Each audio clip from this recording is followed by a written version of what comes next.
Hello, Baby Yoda mug. My name is Victoria. If this is your first time here, welcome. So, it took me a little bit to get set up today. It's been a while since I filmed. The 4 videos that I have out on the channel right now were all filmed in January.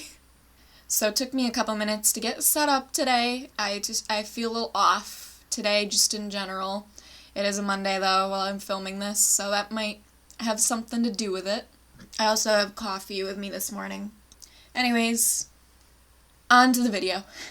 So today we are doing a What I Read video, and I'm going to be covering what I read in January and February because I only read 4 books between the 2 months, which is, better than I was doing at this time last year. Yeah, so I only read 4 books between January and February. Hit a bit of a slump at the middle of February. I was doing really good up until that point, reading every single day and reading quite a bit, more than just like 1 chapter at a time. So let's just get right into it. First, Midnight Sun. I just put up a video on this. You can check it out here somewhere. There should be a link to it if you want to. It's a short video, not much of a review, just because I wanted to go over a couple things, because plenty of people have talked about Midnight Sun already, and I don't have anything else I can really add to it. It was meh.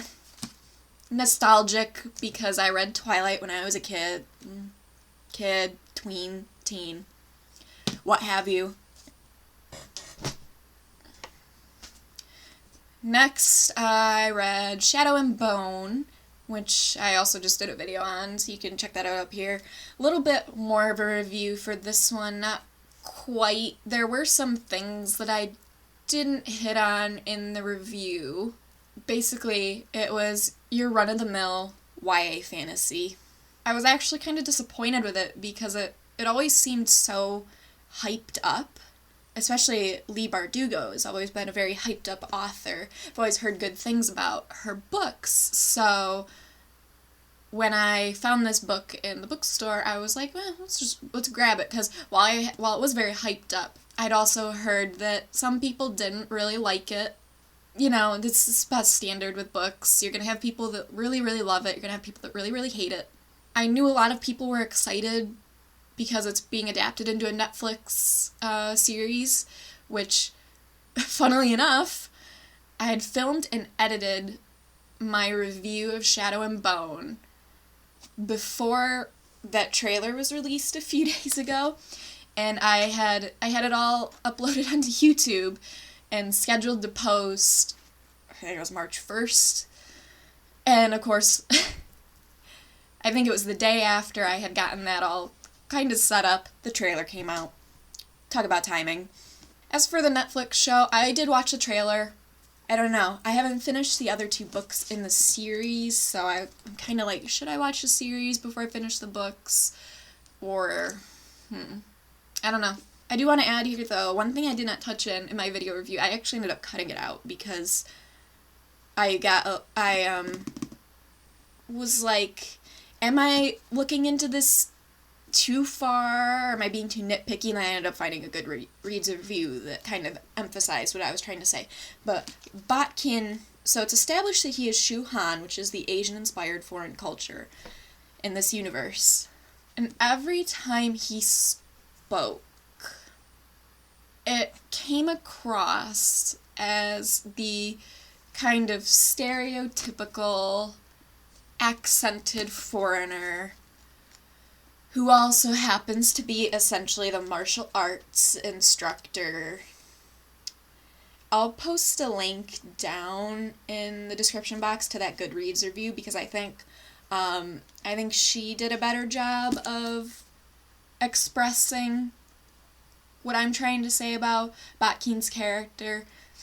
That was kind of one of the bigger things about this book, aside from, in my other review, I talked a little bit more about the portrayal of violent foreign countries and kind of the stereotypes around that in fantasy books. A little bit. I don't think I talked too in depth. I don't think I went too in-depth in it.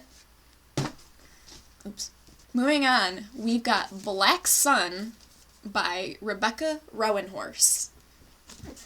It is book number 1 in the Between the Earth and Sky series, and wow. First of all, this cover is stunning. I love the black and blue and gold, which funnily enough, Shadow and Bone also had that color scheme, popular color scheme, and I love it. I need to take a coffee break.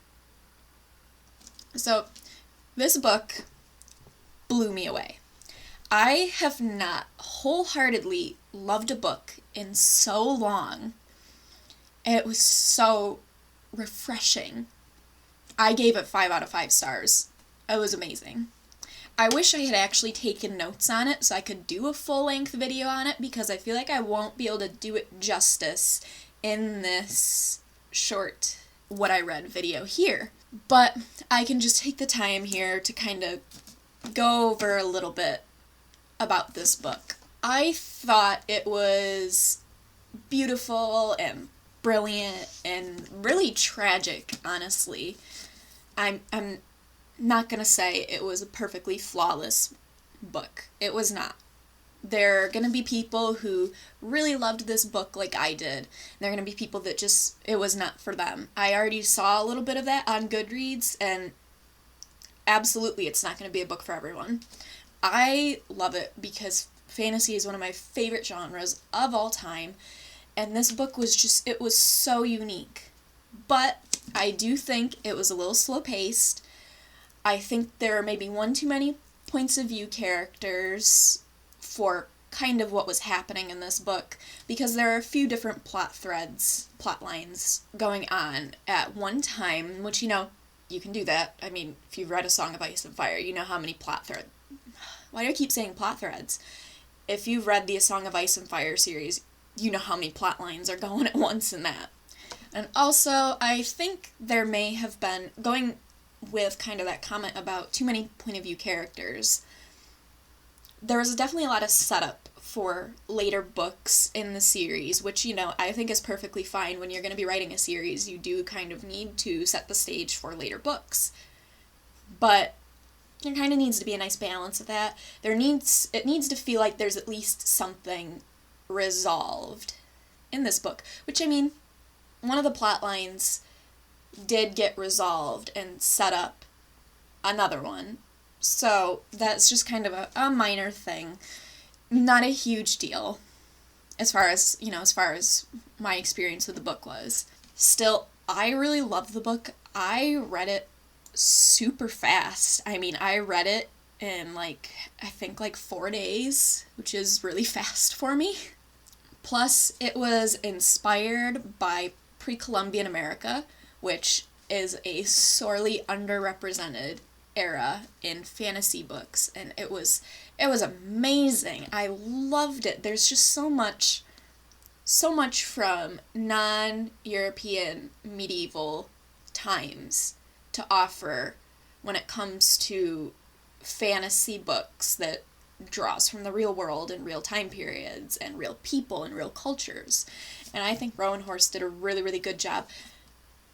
Granted, I don't know I don't know everything about pre-Columbian Americas aside from very basic stuff, so I can't really comment too much on if there's any accuracy with it. Granted, it is a fantasy book, so I'm not looking for accuracy to actual real-world cultures, because you don't want to just have a carbon copy of a real-world culture, as far as I'm concerned.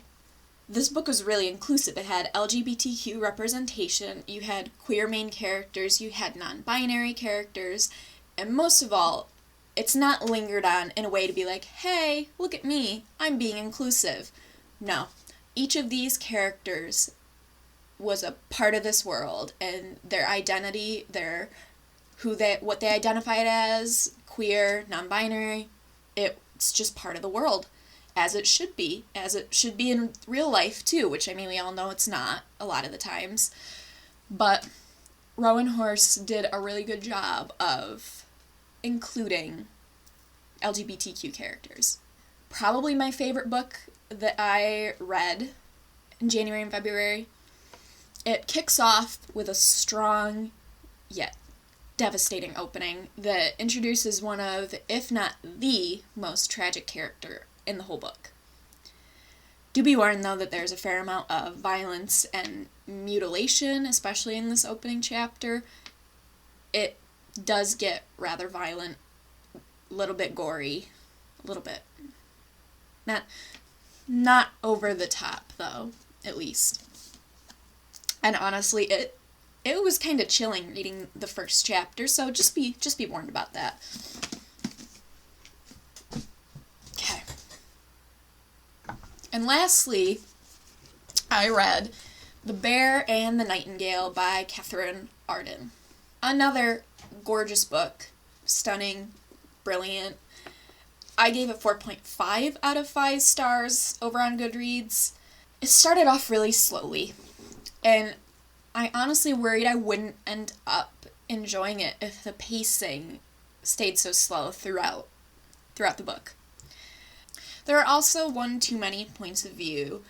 The main character, Vasya, finally gets her time to shine, but it takes so long to get to the interesting parts of the book, which all happen with her. They all happen with Vasya. Still, it was a beautiful story with gorgeous details, and it drew from the richness of Russian folklore, which I'd also never really seen before in a book, and it was also really refreshing, especially following Black Sun with its pre-Columbian inspirations. It was also the only book in a very long time that actually made me cry at the end. I actually, had actual tears, running down my face as I was reading. It was very rare for me, even though I cry at just about everything. I'm actually currently reading the next book, The Girl in the Tower, because I couldn't wait to dive in and see more of Vasya and her adventures. I threw all my books away from me. Books! Those were all of the books that I read in January and February. Again, you can check out my videos on Midnight Sun and Shadow and Bone up here. They'll probably flash across the screen at the end. I'm going to leave links down below in the description box for you to check out at your leisure. Also, drop any book recommendations you have down below in the comments, especially sci-fi and fantasy. I need to get my lineup of books set up so that I can figure out what I'm going to be reading. So, that was my video on what I read in January and February. Thank you so much for watching and sticking through to the end. Let me know your thoughts if you have read any of these books, Bear and the Nightingale, Shadow and Bone, Black Sun, Midnight Sun. Let me know your thoughts down below in the comments. I'm really curious, especially about Black Sun, if anyone else has read it. I'm really curious to hear your thoughts on it. I will see you in the next video.